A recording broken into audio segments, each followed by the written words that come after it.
currently 28 years old and have been a LEO law enforcement officer for 8 years in the southwestern United States. My story is just one among hundreds, but it was chosen to be told because I still believe it was my most terrifying moment. For reasons unknown. Up until that point, I was 24 years old and had dealt with countless deaths, murders, horrific fatal accidents, saved a man from bleeding out due to stab wounds, pulled an elderly woman from her overturned burning vehicle, and beaten a man after he tried to stab his girlfriend in their apartment, ultimately preventing her from being killed. I had even faced psychopaths head-on, looked into their soulless eyes, and heard them tell me how they hoped to kill and enjoy it. I once talked a man holding a gun out of doing something stupid. He gave up and dropped the weapon into a bush. I had to fend off pit bulls from biting my legs while trying to arrest their owner, who was pouring boiling water on his girlfriend. That's the life of a police officer. But this day remains deep within my soul. It was a Monday night, my Friday at the end of a 4-day work week. A slow night, like most Mondays during the school season. I was parked with my driver's side door next to my partner's driver's side door. It was cold, and we were talking about upcoming video games while our breath left misty trails between our cars. Then we heard it, the call that forever changed how I think about houses. Dispatch called for my partner and me as it was within our sector. It came in as a domestic violence case where the man had forced the tip of a gun into his wife's mouth and then turned the weapon on himself, making threats of suicide by cop. To be clear, no police officer ever happily thinks about the possibility of having to kill someone one day. It is never our happiest moment ever. We make dark, cruel jokes sometimes, even about situations like this, but that's just a socio-psychological defense mechanism to prepare us for these days. We arrived at the block and turned off our headlights long before we could see the house. It was massive, a mansion with castle-like proportions. It looked even bigger in the darkness as we approached. We moved in silently on foot and heard a woman screaming. We ran to the front door and she came out naked and covered in blood. She had been shot in the shoulder and was pressing a t-shirt against the wound. Her words were, "Has got the gun to my daughter's head." My partner immediately called for more officers and medics to stage a few blocks away. Our sergeant was also on the way, but we couldn't wait, not tonight. The inside of that house was the darkest place I had ever known. My whole body was cold, but my mind was burning and I could only feel pure evil.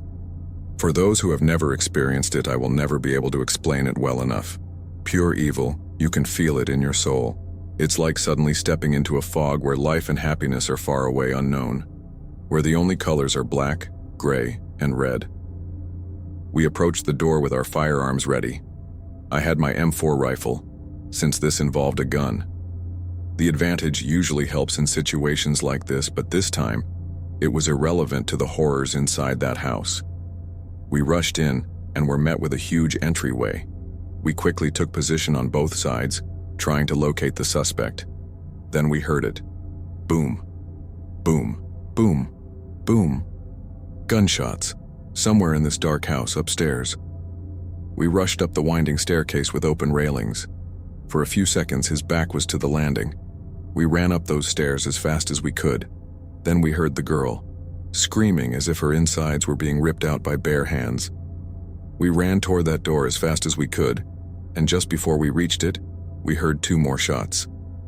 I saw 2 flashes from inside the room. My worst nightmare was happening. 1 bullet for her, 1 for himself.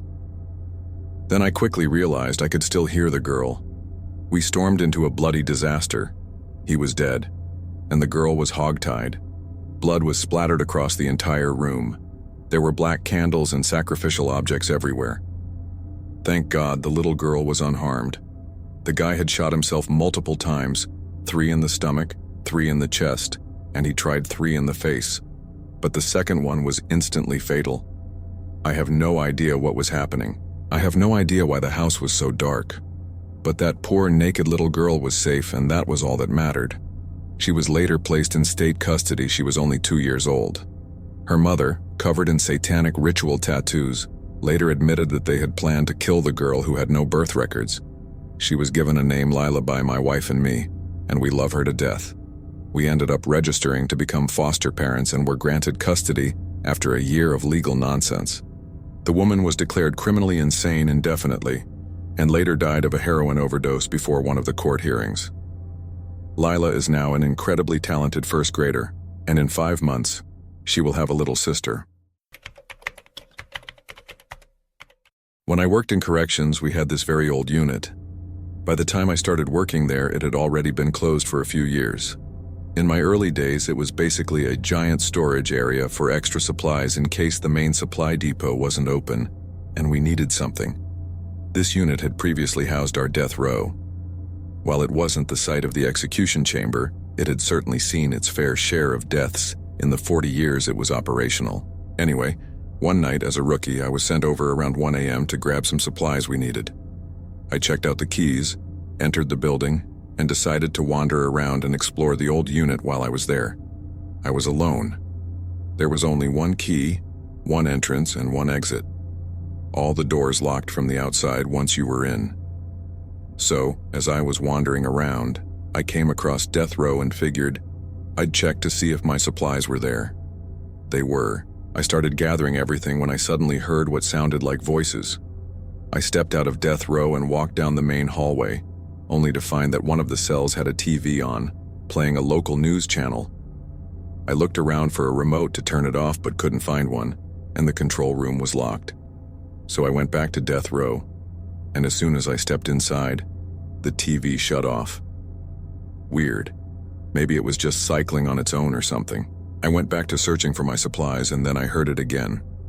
I found another TV turned on. I walked back, and it shut off.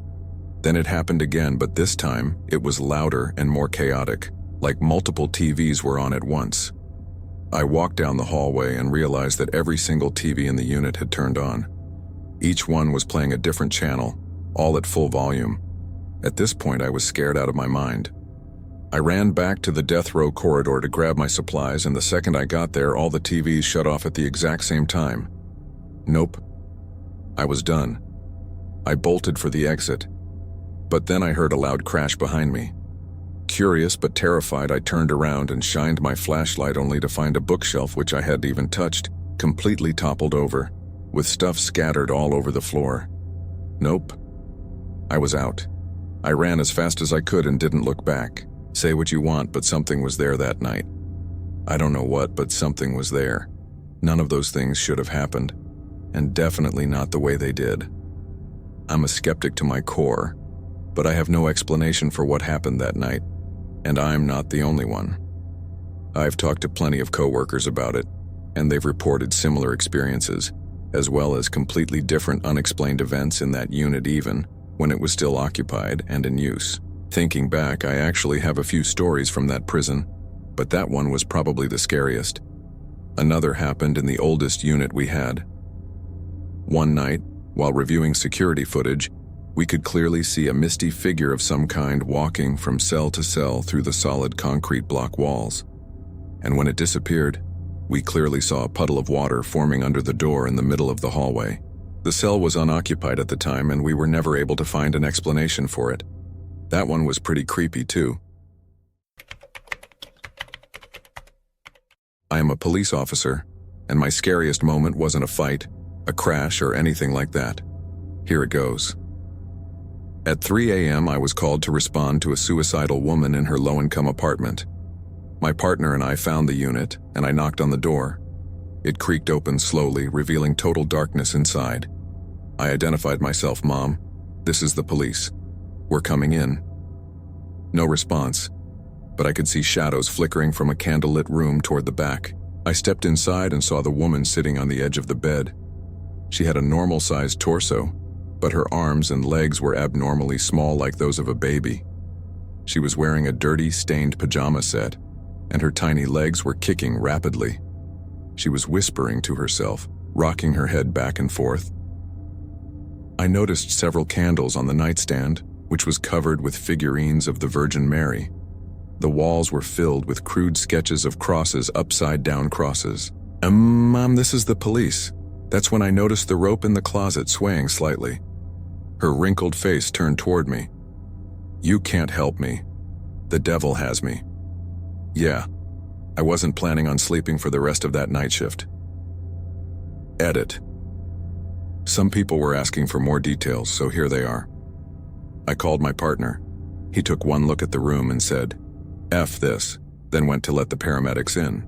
The woman was still staring at me, tilting her head back and forth like when a dog is confused, except less funny and way more terrifying.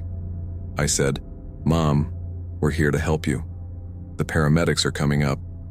She whispered, "Do you believe in God?"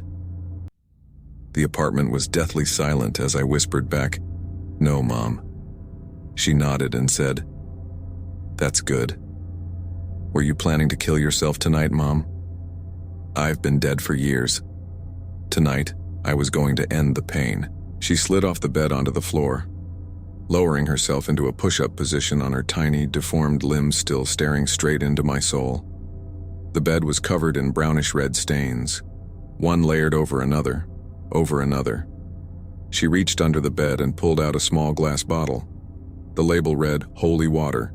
She twisted the cap off, rolled onto her back, and started spraying the damn liquid all over herself, kicking her legs frantically. "Save me! Save me! Save me!" She was screaming at the top of her lungs. The paramedics rushed in as I slowly backed away, my hand resting on the grip of my SIG P226. "Save me! Save me! Save me!" Over and over again. The medics tried to lift her onto the stretcher. She thrashed, clawing at their arms, drawing blood. They had to wrap her in a sheet and strap her down. One of the paramedics later told me that she screamed the entire way to the hospital's psychiatric ward. "Save me! Save me! Save me!" I was the last one out of the apartment. I blew out the candles and made sure the stove was off. As I stepped out the door, something made me turn back. I rushed to her room, grabbed the little bottle, sprinkled some holy water onto my protective gloves, and bolted out of there. We went to an apartment that was a known local drug dealing spot. A woman we knew called and said that the tenant had been assaulted and that she had fled. When we arrived, the door was locked. I kicked it several times, but it wouldn't budge. I later found out that the drug enforcement team had executed a search warrant at the apartment a few weeks earlier, and after that, the tenants had reinforced the doorframe with a metal plate. It took me a total of 22 kicks before the lock finally snapped in half, flying across the room and slamming into the wall. We entered, weapons drawn, and started clearing the apartment. The place was the kind of eerie I had only seen in places heavily affected by meth use. It was dark, with swastikas, 6666, inverted pentagrams, and other symbols painted on the walls. There were pictures of faces hanging on the walls with their eyes marked with an X, and dolls with their eyes scratched out the same way. As we cleared the first room, we started seeing blood. First on the bed, then a trail on the floor leading to the back room. The layout was odd on main room, then a back room that was more of a hallway, with a bathroom at the end. We followed the blood trail down the hallway to the bathroom door. In front of the door was the tenant's dog, trembling uncontrollably and urinating on the floor in sheer terror. As we approached, the dog became aggressive out of fear. I carefully maneuvered around the dog and stepped into the bathroom, where I found the tenant hunched over in the shower, his face covered in blood, holding his cheeks with both hands. He was frantically trying to speak, begging us not to hurt his dog. Blood dripped from his mouth, making it hard to understand him. Then I saw the full extent of what had happened. His jaw had been dislocated on both sides after being beaten by two men with a hammer, and it was simply hanging there. As he tried to plead with us, he could only move his blood-covered tongue in the pattern of words because his jaw no longer functioned.